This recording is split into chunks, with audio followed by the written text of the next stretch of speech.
हजारों मंजिलें मिलती हैं राहे जिंदगानी में, हजारों मंजिलें मिलती हैं राहे जिंदगानी में, मगर एक आखिरी मंजिल बड़ी मुश्किल से मिलती है।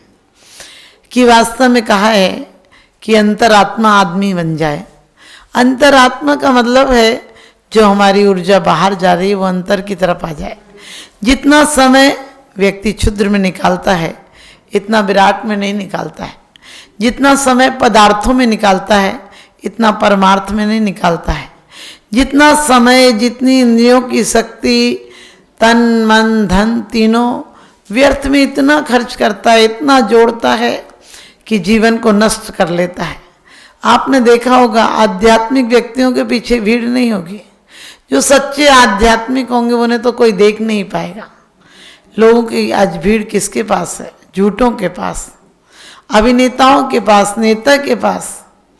एक बार एक व्यक्ति ने कहा कि मुझे अपनी खोपड़ी बदलवानी है, तो कहते हैं कि उसे खोपड़ी दिखाई गई, बोले 50,000 की है, दूसरी 5 लाख की है। बोले 50,000 की खोपड़ी किसकी है?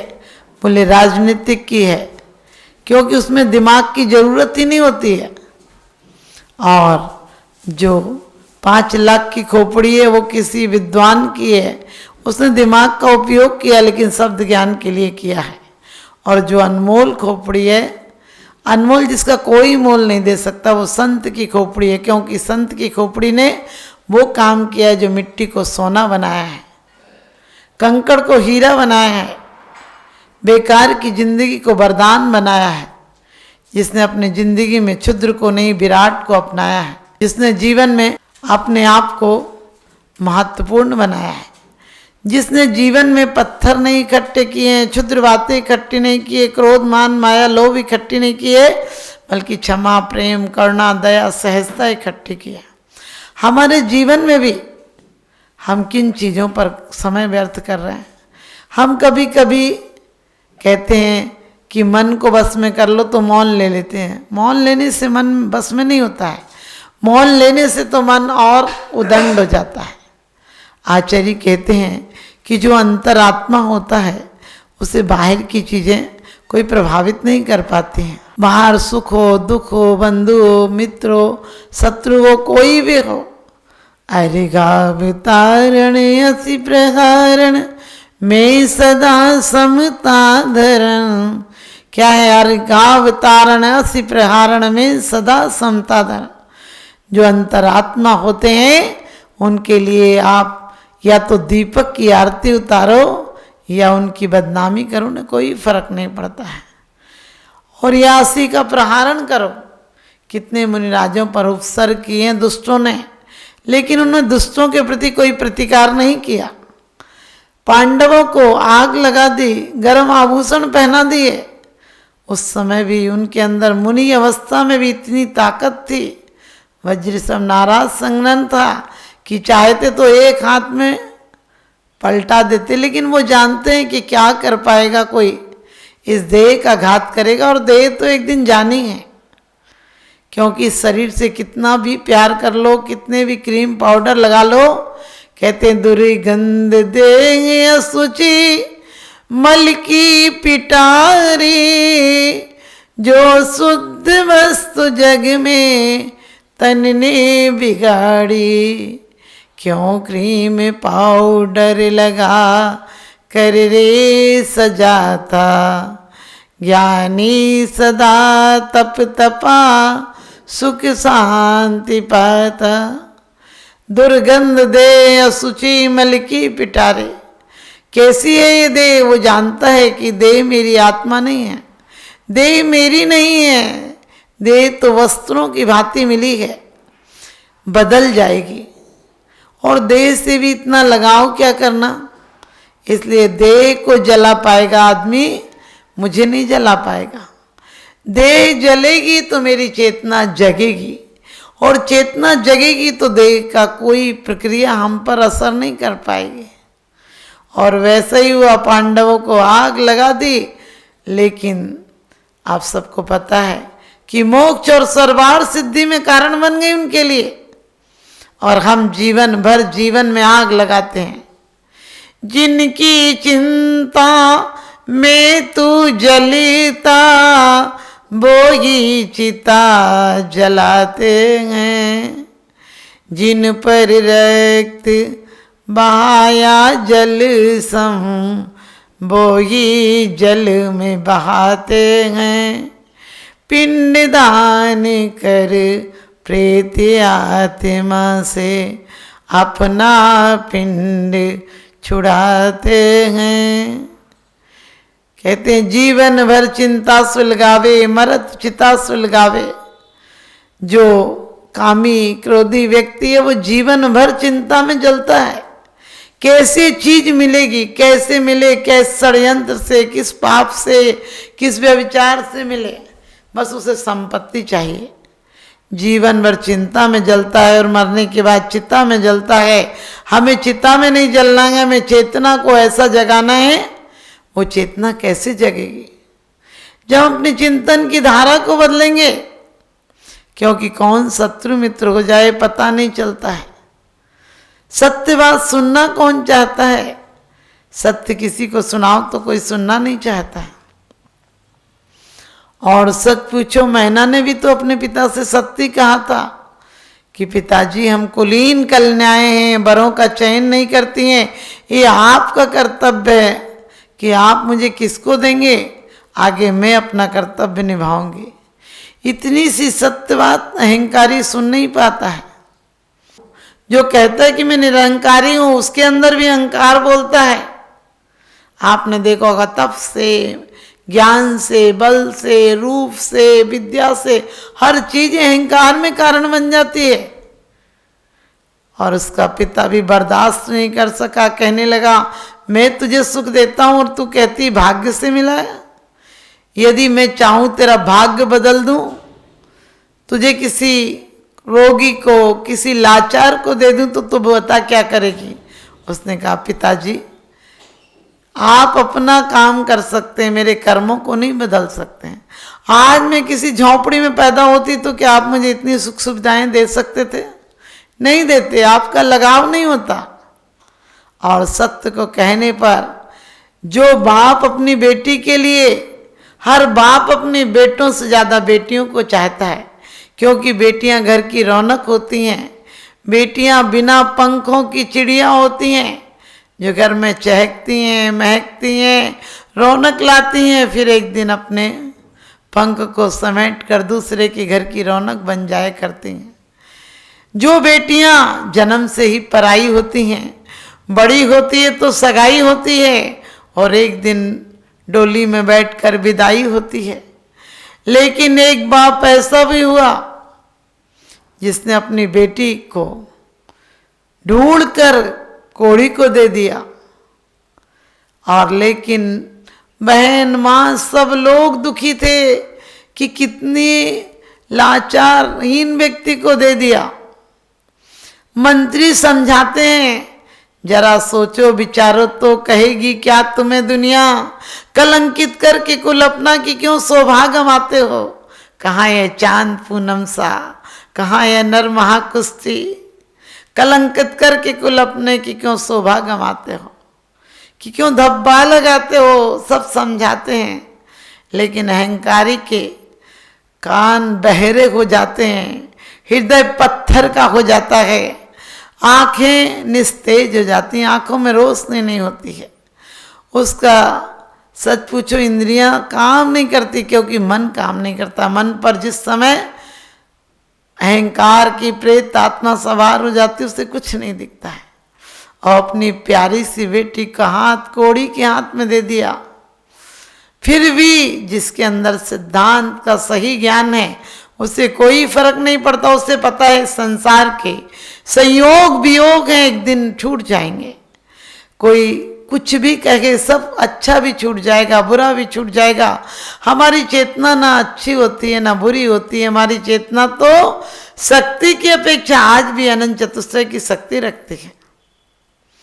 और आपको पता होगा कि मैना अपनी माँ बहन को समझाती है कि क्यों दुखी होती हो, मेरे भाग्य में ऐसा ही लिखा था, मेरे कर्म का ऐसा ही संयोग था।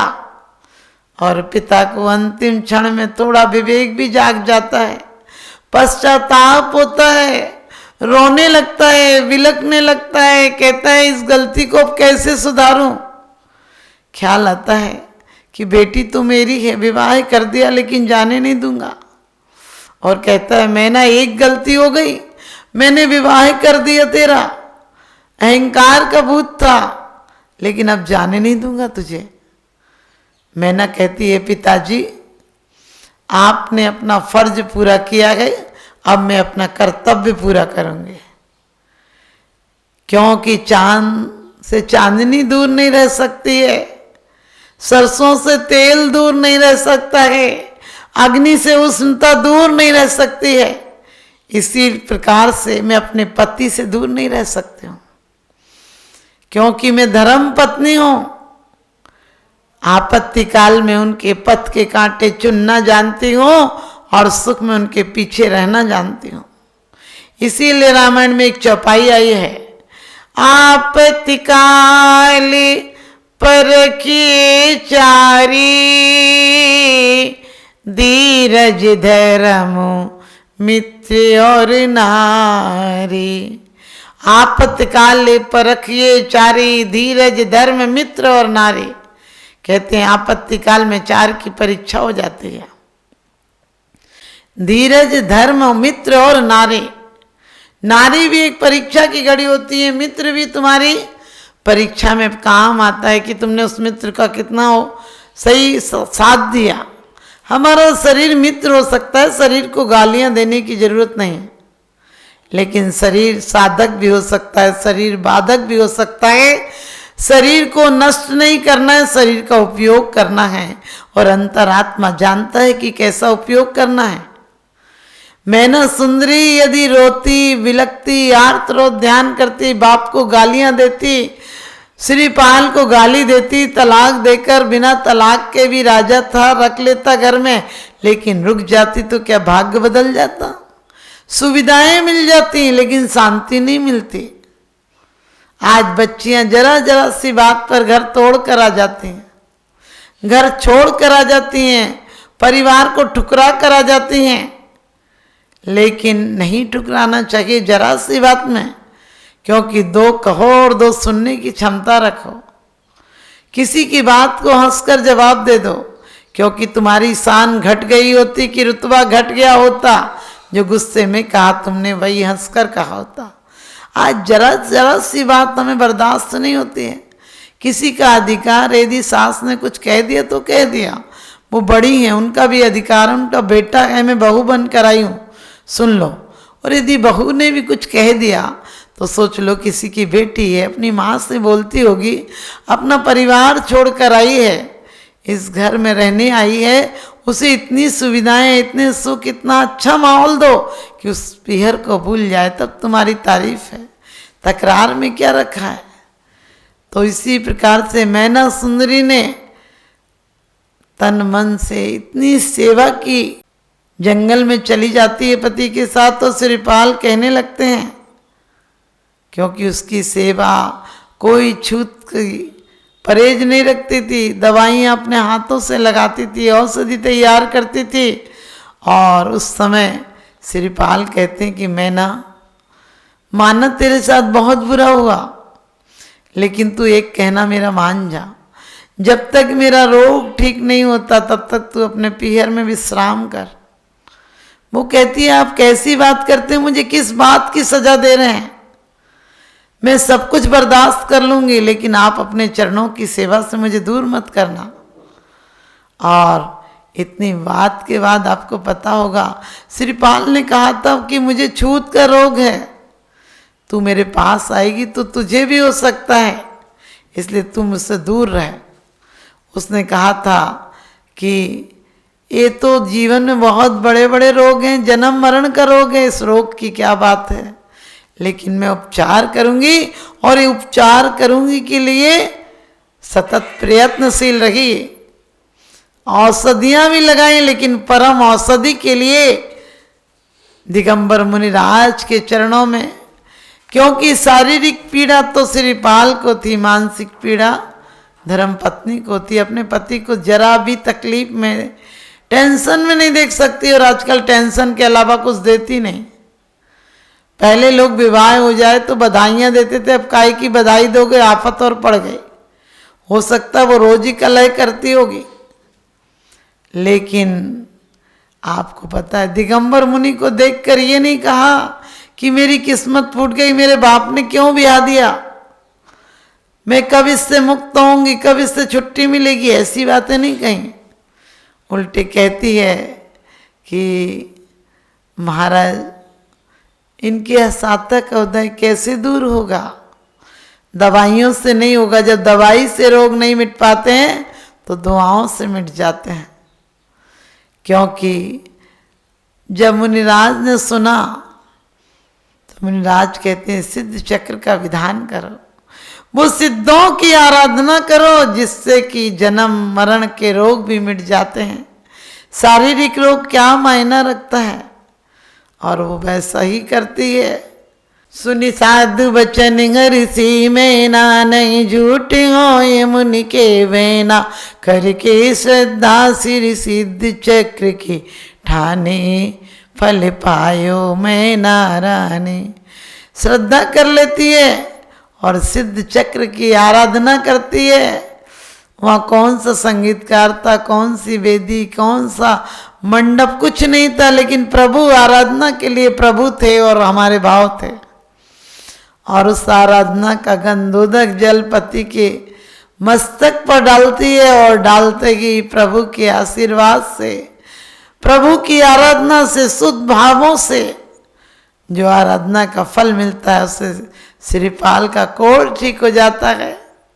कोटि भट्ट थे, ध्यान रखना, जिसके अंदर परमात्मा की बातों की श्रद्धा है उसे मिट्टी में भी हीरा मिल जाया करते हैं।